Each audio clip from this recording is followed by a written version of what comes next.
सबसे पहले बात क्रिकेट की। कानपुर टेस्ट, जिसे एक बार माना जा रहा था कि बारिश धो देगी और इसे लेकर काफ़ी ज़्यादा आलोचना हो रही थी, ख़ासतौर पर मैदान को लेकर, उसके रखरखाव को लेकर, लेकिन उस मैदान पर भी भारत ने अपनी शानदार रणनीति से एक ज़ोरदार नतीजा हासिल किया है। बांग्लादेश के खिलाफ भारत ने बड़ी जीत हासिल की है। 7 विकेट से बांग्लादेश को भारत ने हरा दिया और इसके साथ ही 2-0 से ये सीरीज जीती है। दूसरी पारी में यशस्वी जायसवाल ने 51 रन बनाए हैं और दोनों ही पारियों में उनका अर्धशतक बना है, वो मैन ऑफ द मैच बने हैं। कानपुर के इस टेस्ट पर ज्यादा बातचीत के लिए मेरे साथ मेरे सहयोगी मनोरंजन भारती इस वक्त हैं। मनोरंजन, ये जो मैच है, ये एक समय माना जा रहा था दूसरे तीसरे दिन की धुल जाएगा बारिश में। बड़ी आलोचना हो रही थी, यहाँ तक कि बीसीसीआई के जो अधिकारी हैं उन्हें भी सफाई देने आगे आना पड़ा कि ये बहुत पुराना मैदान है। लेकिन भारतीय टीम ने ऐसी क्या रणनीति बदली कि इस मैदान पर भी एक नतीजा अपने हक में हासिल कर लिया? देखिए, इस मैदान के बारे में तो बहुत बात हुई, कहा गया कि पुराना मैदान है, ड्रेनेज सिस्टम नहीं है, लेकिन ये वो मैदान है जिसमें कि पूरे मैदान को जो है आप ढक सकते हैं। लेकिन बहरहाल मैच शुरू हुआ और उसके बाद जब मैच शुरू हुआ तो किसी को ऐसा लगा नहीं था कि ये मैच इंडिया जीतने के लिए खेल रही है। 233 पे बांग्लादेश को ऑल आउट किया इंडिया ने। उसके बाद जो इंडिया ने क्रिकेट खेली है वो दिखाता है कि अब इंडिया की टीम किस मेंटलिटी के साथ, किस मानसिकता के साथ मैदान पे उतरती है। रोहित शर्मा का इसमें सबसे बड़ा रोल है और गौतम गंभीर का रोल है।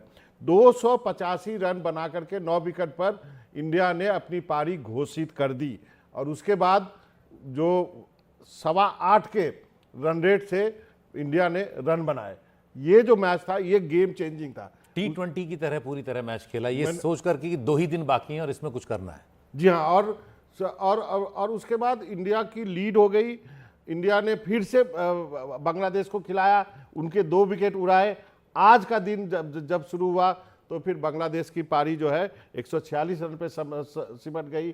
95 रन की लीड थी उनके पास, जो कि हंसते खेलते टीम इंडिया ने पूरा कर लिया। यशस्वी जायसवाल ने दोनों ही पारियों में अर्धशतक बनाए। इसके अलावा और कौन से भारतीय खिलाड़ी हैं जिन्होंने इस मैच में शानदार प्रदर्शन किया? बांग्लादेश की पूरी टीम को पूरा 2 बार आउट कर दिया, वो भी बहुत कम समय के अंदर। देखिए, Yashasvi Jaiswal man of the match बने। दोनों इनिंग में 50 बनाई। उन्होंने शानदार खेल का प्रदर्शन किया। जो उनको रोल दिया गया था वो उन्होंने निभाया। अश्विन अन्ना जो है उनको मैन ऑफ द सीरीज दिया गया है। आपको याद होगा पहले मैच जो चेन्नई में मैच हुआ उसमें उनकी सेंचुरी आई, 5 विकेट भी उन्होंने सेकेंड इनिंग में लिया। इस मैच में भी उनका प्रदर्शन काफ़ी अच्छा रहा। और आपको बताऊं, अश्विन जो है टेस्ट क्रिकेट में 11 बार मैन ऑफ द सीरीज बन चुके हैं। ये केवल मुथैया मुरलीधरन के रिकॉर्ड को उन्होंने बराबर किया है। तो एक पूरी टीम जो है, जब चेन्नई में टीम में लगा कि टॉप ऑर्डर नहीं चले, वहाँ के अश्विन ने मैच को संभाला। और यहाँ पे बॉलिंग में होता क्या था, जब स्पिन बॉलिंग होती थी तो जडेजा और अश्विन में जो है विकेट बढ़ जाते थे। लेकिन यहाँ पे बुमराह की भी तारीफ करनी पड़ेगी। बुमराह अब आते हैं, विकेट निकाल के देते हैं टीम को, और जिसके वजह से आपने बांग्लादेश को 233 और 146 रनों पर समेट दिया और ये टेस्ट मैच जीत लिया। ये टेस्ट मैच ऐतिहासिक है, बहुत दिनों तक इसकी चर्चा होगी। आपने कहा सबसे फास्ट 50, सबसे फास्ट 100, सबसे फास्ट 150 और सबसे फास्ट 200 रन बनाए भारत ने इस टेस्ट में। एक साथ 4 रिकॉर्ड तोड़े हैं। यहाँ कभी भी किसी भी टेस्ट मैच में इतनी तेजी के साथ जो है रन नहीं बने हैं टेस्ट मैच में, क्योंकि इसके पहले इंग्लैंड जो है वो बैच बॉल की थ्योरी लेकर आया था कि हम जो है वो टेस्ट मैच जो है वो ओडिया के हिसाब से खेलते हैं। लेकिन भारत ने उस बैच बॉल की थ्योरी से भी आगे निकल करके T20 के अंदाज में टेस्ट मैच खेलना शुरू किया और सबसे तेज 50 बनाया। मैंने आप सोचिए कि 18 गेंद में 50 रन थे, IPL में बनते हैं। उसके बाद 10 ओवर और 1 बॉल में 100 रन हो गए थे इंडिया के। तो वो जो स्टार्ट दिया, शुरुआत के पहले ओवर में 2 छक्के रोहित के, और उसके बाद के ओवर में लगातार 3 बाउंड्री यशस्वी जायसवाल के, उसी समय टोन सेट हो गया था और ये लगने लगा था कि भारत ये मैच जीतने आया है। हालांकि किसी को अंदाजा नहीं था कि भारत ये कर पाएगा या नहीं कर पाएगा, लेकिन भारत ने कर दिखाया है। और बहुत ही आतिशी पारी थी। भारत ने बिल्कुल रणनीति बदली। ये वर्ल्ड टेस्ट चैंपियनशिप की पॉइंट्स टेबल का खेल क्या है जिसके लिए भारत ने पूरी रणनीति बदली और एक बड़ा लक्ष्य हासिल करने की ओर बढ़ा? देखिए, अब जो है सारा जो ये टेस्ट मैच पूरे दुनिया में अभी चल रहा है। अभी आपने देखा होगा कि श्रीलंका ने जो है न्यूजीलैंड को हरा दिया, फॉलो ऑन कराने के बाद इनिंग डिफीट दी। उसके बाद अभी जो है बांग्लादेश की इतनी चर्चा क्यों हो रही है क्योंकि बांग्लादेश जो है वो पाकिस्तान को हरा करके आप जो है इंडिया आई थी। अब भारत को फाइनल में पहुंचने के लिए जो वर्ल्ड टेस्ट चैंपियनशिप है उसमें 4 मैच जीतने हैं भारत को। 4 मैच जीतने हैं। अब ये इस मैच के जीतने के बाद 3 ही जीतने पड़ेंगे। अब 3 जीतने पड़ेंगे। 3 मैच जो है हमारे न्यूजीलैंड के साथ घर पे है, उसके बाद एक ओडीआई और T20 की सीरीज जो है वो इंग्लैंड के साथ है, लेकिन 5 टेस्ट मैच जो है ऑस्ट्रेलिया में है। तो जो भारतीय दर्शक हैं या जो हम लोग हैं वो ये अंदाजा लगा रहे हैं कि न्यूजीलैंड सीरीज में 2 मैच जीत लें और एक मैच, यदि 5 मैचों की सीरीज है ऑस्ट्रेलिया में, हालांकि हम वो सीरीज जीतेंगे ऐसा हमारी टीम है, तो हम जो है वो वर्ल्ड टेस्ट चैंपियनशिप में पहुंच सकते हैं। उसी तरह ऑस्ट्रेलिया को 8 मैच खेलने हैं अभी, जिसमें 5 भारत के साथ है, उसमें से जो है 3 जीतने हैं, समझ गए। और उसी तरह अब बाकी टीम है वो काफ़ी दिक्कत में है। इंग्लैंड को 7 में से 4 जीतने हैं। तो कहा जा रहा है कि जो वर्ल्ड टेस्ट चैंपियनशिप का जो फाइनल होगा वो इंडिया और जो है वो ऑस्ट्रेलिया के बीच होने की संभावना है। बाकी श्रीलंका को 4 में से 3 जीतने हैं, न्यूजीलैंड को 6 में से 6 जीतने हैं, साउथ अफ्रीका में से 6 में से 6 जीतने हैं। तो ये सारी कॉम्बिनेशन चल रहे हैं। ज्यादा अगर कहा जाए रास्ता अगर आसान है, भारत को 7 में से 3 जीतने और ऑस्ट्रेलिया को 8 में से 3 जीतने हैं, तो भारत और ऑस्ट्रेलिया के लिए ही एक तरह से कहा जाए कि रास्ता आसान है। हालांकि इसमें दोनों को 5 मैच एक दूसरे के खिलाफ भी खेलने हैं।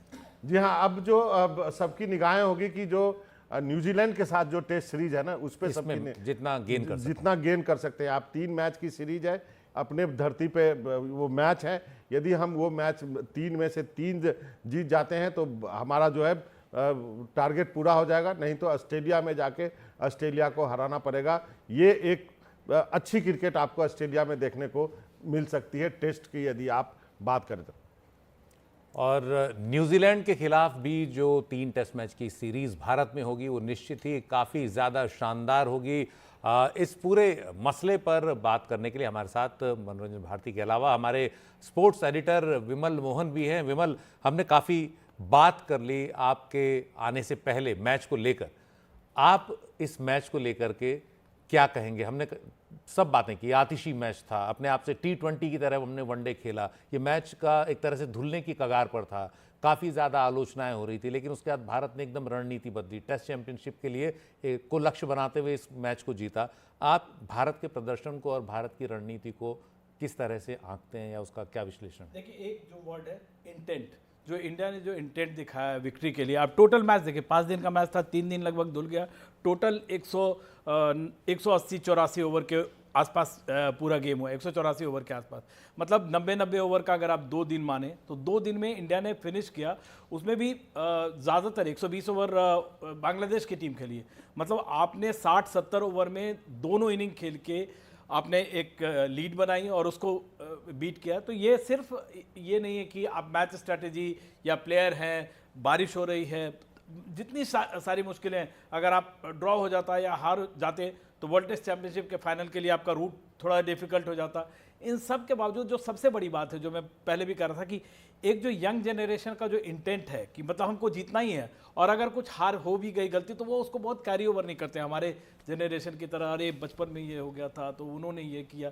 ये जनरेशन आप चेस में देखो, यही जनरेशन जो है, मतलब द्रोणावल्ली 13 साल की उम्र में 20 साल पहले भी मैच खेली थी चेस का ओलंपियाड, और अभी फिर आके खेल रही है। तो ये यंग जनरेशन ने उसको बदल दिया। ये टीम हारती भी है लेकिन जीतती है। तो मतलब हर मैच को जीतने के लिए खेलना, ये जो इंटेंट है, ये इस टीम की सबसे बड़ी क्वालिटी है। और यही वजह है कि न्यूजीलैंड से, हालांकि हमें मतलब जो जिस तरह का मैचेस हो रहा है, हम मानते हैं कि हमारे ट्रैक पे हराना, और 17 सीरीज हम जीत चुके हैं, तो ये नहीं है कि हमारे लिए कोई डिफिकल्ट होगा। लेकिन ऑस्ट्रेलिया में भी, ऑस्ट्रेलिया पिछले 2-3 साल से देखिए, ऐसा नहीं कि वो सीरीज में हमको हरा रहे हैं। तो ऑस्ट्रेलिया के लिए भी, हालांकि ये रूट हमको आसान बनाना चाहिए। और ये मैच अगर वर्ल्ड टेस्ट चैंपियनशिप नहीं होता, ऐसे ही कोई बायलैटरल सीरीज होती, तो शायद ये इंटेंट नहीं देखने को मिलता। लेकिन जो टीम इंडिया है, जो टीम मैनेजमेंट है, या टीम कप्तान के साथ जो यंग जनरेशन है, आप उसको प्लान देते हैं, वो एग्जीक्यूट करते हैं, ये बहुत बड़ी बात है। एक चीज़ आपने कहा कि जो यंग जनरेशन है वो नाकामी का हैंगओवर नहीं रखती बहुत देर तक, बिल्कुल तुरंत उभर आती है। इसमें हमारे यहाँ एक्सपीरियंस, गौतम गंभीर का इफेक्ट भी दिख रहा है आपको? गौतम गंभीर देखिए पहले भी अटैकिंग, आपको देखें जब वो खेलते भी थे तो अटैकिंग मोड में रहते थे। आईपीएल में अपनी टीम को जब ले गए, फाइनल तक ले गए या जब जीते, तो एकदम उनका एग्रेशन उनको दिखता है। वो मतलब ये नहीं है कि एग्रेशन जैसे हमें दिखता है कि फ्लैम्बॉयंट अगर आप हो गए या आपने गाली बक दी या आप बहुत हाथ रेज कर रहे, वो एग्रेशन नहीं है। एग्रेशन जैसे धोनी का भी गेम है, धोनी स्ट्रेटेजी प्लस, हाँ, दो स्ट्रेटेजी और एग्रेशन। आपने इंटेंट दिया, आपने जो यंगस्टर्स हैं उनको टास्क दिया, ये काम हमको फिनिश करना है। आप ऐसे नहीं, आप मतलब 70 ओवर में आप बांग्लादेश जैसी टीम जो पाकिस्तान में पाकिस्तान को हरा के आई है, आप ये नहीं कर सकते। लेकिन आप अगर आप प्लान बना के जाते हैं तो आप फिर इस तरह, मतलब ये एक प्लान है और एग्जीक्यूशन है। राजेश चौहान साहब हमारे साथ जुड़ गए। चौहान साहब आपका बहुत बहुत शुक्रिया। हम पिछली बार जब बातचीत कर रहे थे, अब आप इस टीम के बारे में क्या कहेंगे? विमल का कहना है कि टीम में एग्रेशन है, टीम को जो टास्क दिया जाता है वो टीम बखूबी पूरा कर रही है। इस टीम की खूबी, और ये जो है वर्ल्ड टेस्ट चैंपियनशिप खेलेगी फाइनल। नहीं बिल्कुल, मैं सुन रहा था आप लोग डिस्कस कर रहे थे कि आज टेस्ट मैच है, हमको 3 जीतने हैं, 5 जीतने हैं, ये होगा वो, बिल्कुल परफेक्ट है। अभी मैंने जैसे इसके पहले भी कहा था कि हमारे पास अभी बेस्ट टीम है, टैलेंटेड टीम, चाहे वो 2020 हो, वो 50 ओवर या टेस्ट मैच, प्लस हमारे पास बॉलिंग बहुत अच्छी, वर्ल्ड क्लास बॉलिंग। तो हमें किसी भी कंट्री से किसी भी जगह पे खेलने के लिए हमें सोचने की ही जरूरत है। अगर हमारे पास 5 मैच भी मिले और हमको अगर ऑस्ट्रेलिया में अगर हमको 3 जीतने हैं, तो हम पॉसिबल है कि हम जीत सकते हैं, ये हमारे में है। तो ये सारी चीजें मेरे ख्याल से पिछले करीब 10 साल में ये चीजें डेवलप होके आई। मेरे ख्याल मतलब दादा सॉरी 10 भी नहीं, ज्यादा हो गए। दादा ने इस चीज को लेकर के आया, फिर धोनी ने कैरी ऑन किया, फिर रवि शास्त्री ने उस चीज को और एकदम कंफर्म करके इम्पैक्ट दे दिया।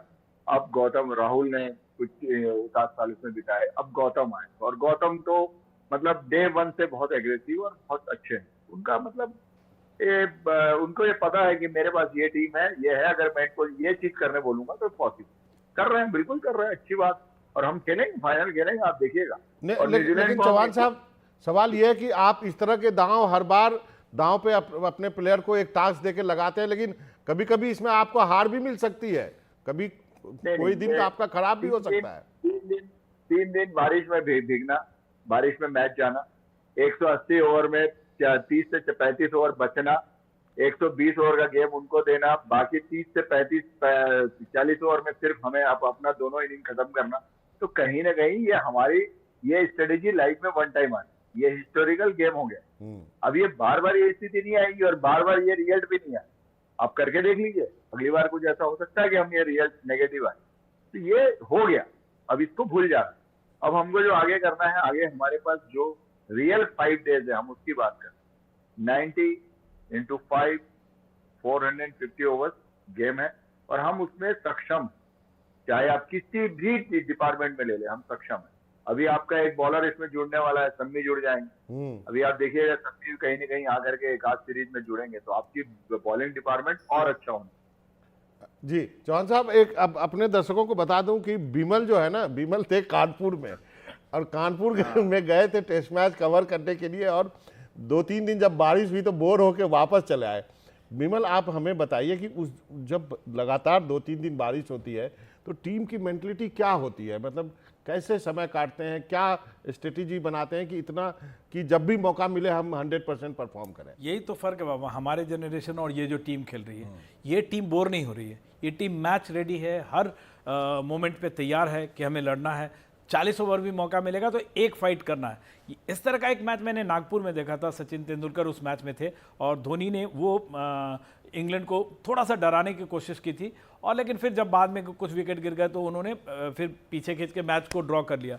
लेकिन ये जो जनरेशन है पिछले 10-1 साल में या 15-20 साल में जो जनरेशन आई है, इसको हार से डर नहीं लगता। ये बहुत, एक दो जैसे आप बातें कर रहे हैं कि हारेंगे, ज़रूर हारेंगे, मतलब ऐसा नहीं हो सकता कि हम हारेंगे नहीं, लेकिन हार का हैंगओवर नहीं रखना, आपको जीत के लिए फिर अगले इसमें जाना या बहुत सारा बैगेज के साथ आप नहीं आना। आप देखिए आकाशदीप है, नया खिलाड़ी, सासाराम, बिहार के सासाराम से, जहाँ पे क्रिकेट ही नहीं है। उनसे मेरी बात हुई थी तो उनको बोले कि मैच के अड़ोसी पड़ोसी सब उनको आवारा समझते थे, अपने बच्चों को बोलते थे उसके साथ मत खेलो। अब वो बंदा जब प्रेस कॉन्फ्रेंस एड्रेस कर रहा है, वो कह रहा है कि मुझे बुमराह से या रोहित शर्मा या विराट कोहली को दिखाना नहीं है, मुझे एक टास्क दिया गया है, एक अच्छे लाइन से एक अच्छे एरिया में लगातार बॉल डालना है, वो टास्क मैं कर रहा हूँ। और इतने दिन खेलने के बाद डोमेस्टिक लेवल पे इंटरनेशनल एक्सपोजर के साथ आपको पता चल जाता है कि आपका स्ट्रॉन्ग पॉइंट क्या है। आप इन कटर फेंकते हैं, आउट स्विंगर फेंकते हैं, स्लोअर आपके पास है, कौन सा आर्मरी में आपके पास है जो कि बेस्ट चल रहा है। तो आपको अपना टैलेंट है बहुत सारा, और उसके बेंच स्ट्रेंथ इंडिया का ज़बरदस्त है। अभी अंडर 19 में देखिए कमाल कर रहे हैं। लेकिन इनके अलावा अगर आपको एग्जीक्यूशन के लिए टास्क दिया गया है, एक तो क्लैरिटी ऑफ थॉट्स है कि अगर कैप्टन बोल रहा है कि इस 5 ओवर में हमें रन नहीं देना है, या हमें रन को रोक के रखना है, या इस एंड को टाइट करना है, प्रेशर में लाना है, तो वो एग्जीक्यूट कर रही है टीम। और ये मुझे लगता है कि एक तो कम्युनिकेशन बहुत क्लियर है, और फियरलेसनेस जो है वो मुझे लगता है इस टीम का सबसे बड़ा यूएसपी है। तो आकाशदीप के बारे में दर्शकों को बता देते हैं कि विराट का बल्ला लेकर के खेलने गए थे और 2 बॉल में लगातार 2 छक्के मारे।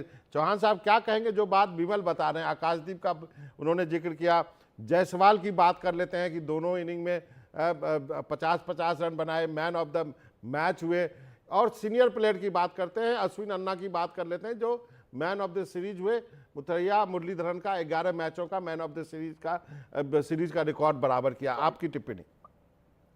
नहीं देखिए, जहां तक बैट जो लेके गए उसमें मैं भी बता दूं कि जो 6 वाली बात आप लोग मेरे बारे में करते हैं, मैं भी विनोद कांबली का बैट लेके गया।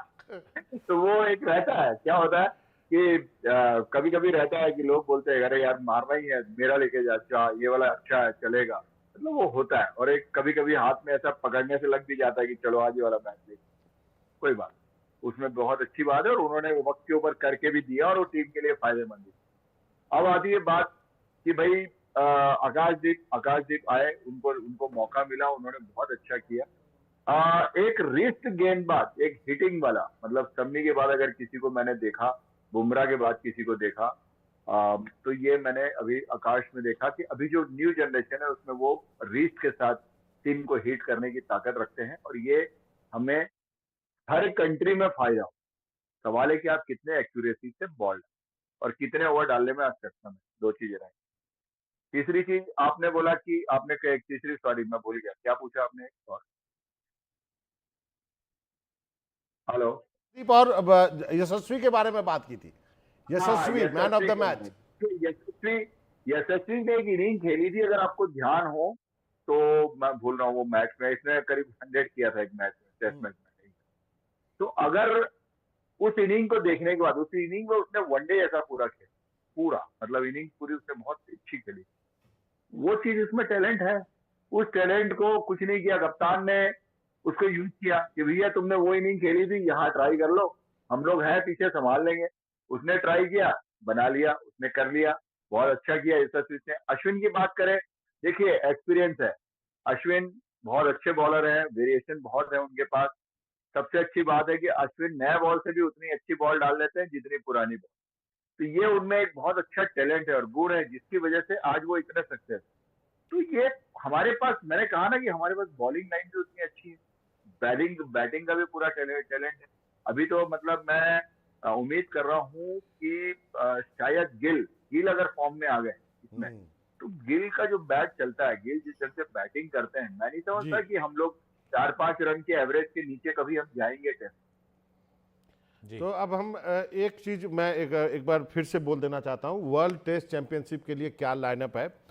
इंडिया को 8 में से 3 मैच जीतने हैं, ऑस्ट्रेलिया को 7 में से 4 मैच जीतने हैं, समझ गए। श्रीलंका को 4 में से 3 जीतने हैं, न्यूजीलैंड को 6 में से 6 जीतने हैं, साउथ अफ्रीका को 6 में से 5 जीतने हैं, इंग्लैंड को 6 में से 6 जीतने हैं। तो भारत का रास्ता, भारत और ऑस्ट्रेलिया का रास्ता सबसे आसान। ऑस्ट्रेलिया। तो हम ये बातचीत जारी रखेंगे, एक छोटा सा ब्रेक लेते हैं और ब्रेक के बाद फिर लौटेंगे और कुछ लड्डू की भी बात करेंगे। ठग्गू के लड्डू के बारे में विमल ने खिलाए नहीं, लेकिन लाए थे शायद।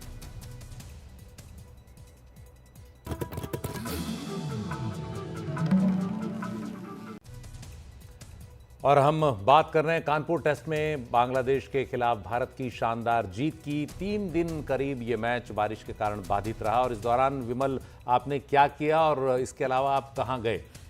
देखिए, एक तो सुरेश रैना ने जिक्र किया था कि ठग्गू के लड्डू बड़े अच्छे हैं। हमारे एक दोस्त शरद से बातचीत हो रही थी उनकी, तो ठग्गू के लड्डू, मिश्रा जी की चाय, और क्रिकेट जहाँ पे होता है वहाँ आसपास आप देखिए इस तरह का बहुत स्मॉल छोटा छोटा ये होता है जो बहुत फेमस हो जाता है। जैसे वहाँ पे एक मक्खन हनी के साथ बेचते हैं, वाइट मक्खन, तो वो और कहते हैं विथ मक्खन, मक्खन विथ हनी, है ना, विथ मक्खन हनी के साथ, ऐसे करके बोलते हैं वो। तो वो कानपुर का अपना अलग अंदाज। आपने लड्डू खाए तो लड्डू तो ठग्गू के थे, इसलिए हमने उतने ही तो नहीं, जीत के बाद तो लड्डू खाना ही चाहिए। जाते जाते बता दूं कि most consecutive test series win जो है भारत का 18 हो गया है, और highest run rate by team in test series वो भी भारत का है 7.36।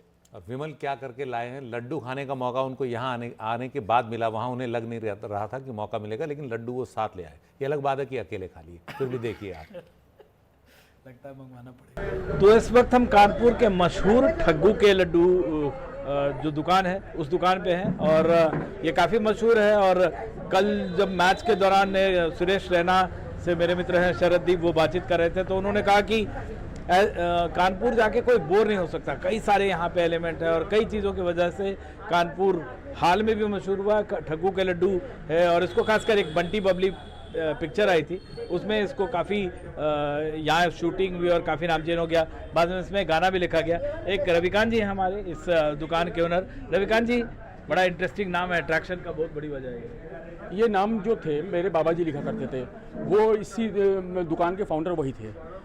उसमें जैसा कि कहा जाता है कि बनारस शाह कहते थे कि किसी भी व्यक्ति को अगर एक बात कहनी हो, सीधे बोल के समझाओगे तो उसको कम समझ में आएगी। अगर शीर्षासन करके आपने समझा दिया उसको, बात सामने वाले को तुरंत समझ में आ जाएगी। लेकिन एक आज़ादी से जुड़ा इतिहास में ये गांधी जी के पास जाते थे आपके दादाजी? हाँ जी, ऐसा था कि महात्मा गांधी की प्रार्थना सभाएं दिल्ली में हुआ करती थी। मेरे बाबा जी उस समय पे अपने संघर्ष के दिनों में वहाँ पे महात्मा गांधी की सभाओं में भी जाते थे, उनके लेख भी पढ़ते थे।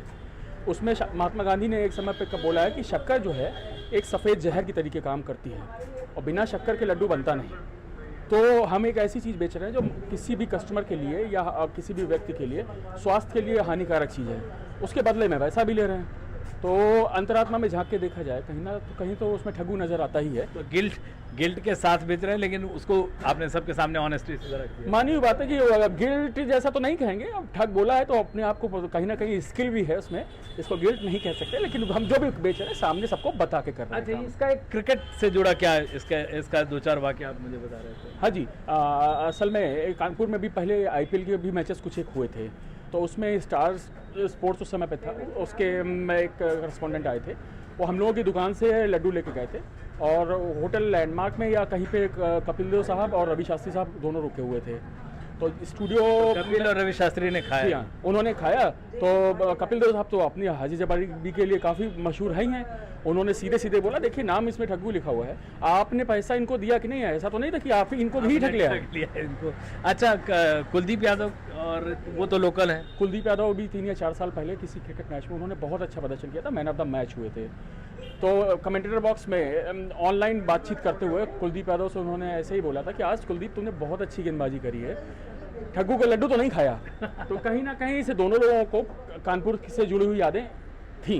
किस चीज़ से बनता है? इसमें सूजी, खोया, काजू वाले लड्डू में होता है, और थोड़ी इलायची होती है, गोंद भी होता है। देखता हूँ, मैं तो ज़्यादा मीठा खाता नहीं है।